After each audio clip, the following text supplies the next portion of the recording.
First time ko rin nag-bag. Great.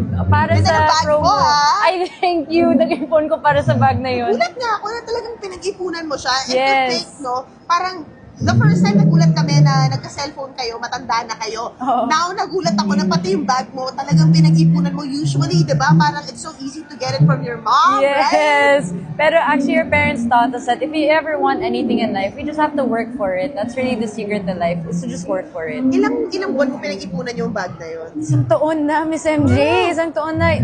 I got it actually a few months ago lang. Wow! Yes. How does it feel for you? Kasi, grabe, I do know na parang iba rin yung, yung allowance na binigay sa'yo nung when you were abroad. Yes. Talagang naranasan mo magtipid. Yes, super, Oo, super.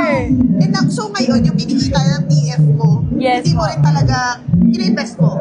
Yes, that is very big investing. Starting, especially when you're young, invest now. That's my biggest tip. Kasi you can get busy with work every day and then eventually by the Wala. time you're older, okay na. Ang galing, sana lahat kayo na mindset, di ba? Hindi utang. Yeah. Wait lang. So, saan ka nag-invest?